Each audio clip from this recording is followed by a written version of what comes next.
Week 1, Our Identity and Potential. Chapter 5, A Birthright Lost and a Victory Won. This chapter shifts our focus to the tribes that chose to settle on the east side of the Jordan River: Reuben, Gad, and the half-tribe of Manasseh. Their story serves as a powerful contrast to the prayer of Jabez, providing a cautionary tale about losing one's inheritance and the consequences of unfaithfulness. A breakdown of the chapter. 1. Reuben's lost birthright, verses 1-2. The chapter begins with Reuben, who was Jacob's firstborn son. He should have received the primary blessing and inheritance, the birthright. However, the author explicitly states that he lost this honor because he defiled his father's bed, a story from Genesis chapter 35, verse 22. The birthright was then split. Joseph received the double portion of land through his sons Ephraim and Manasseh. Judah received the honor of producing the royal line of rulers. This immediately sets a theme for the chapter. Potential can be forfeited. 2. The Eastern Tribes in Victory, verses 3-22. The text then provides genealogies for Reuben, Gad, and the half-tribe of Manasseh.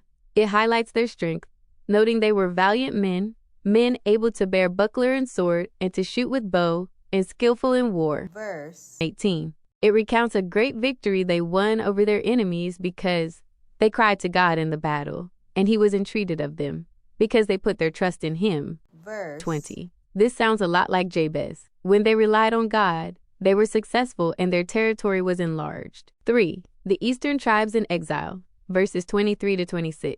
Despite their potential and past victories, the story ends in failure. The author states plainly that these tribes transgressed against the God of their fathers and went a-whoring after the gods of the people of the land. Verse 25. Because of their unfaithfulness, God stirred up the king of Assyria, who carried them off into exile. They were the first tribes of Israel to be conquered and lose their land.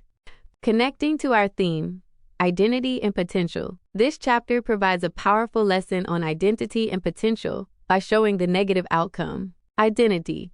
Reuben's identity as the firstborn should have guaranteed him preeminence.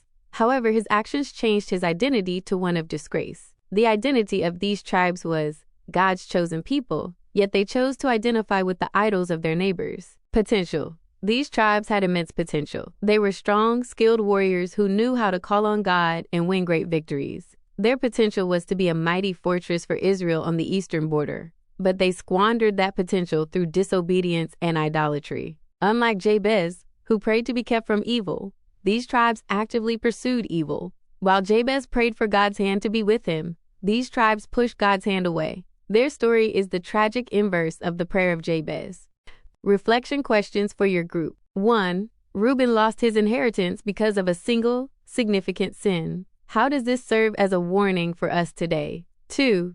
In verse 20, the tribes were victorious because they cried to God in the battle. Can you share a time when crying out to God in a difficult situation made a difference? 3. These tribes eventually fell because they forgot God and embraced the culture around them. What are some practical ways we can avoid making the same mistake? Key takeaway for Chapter 5.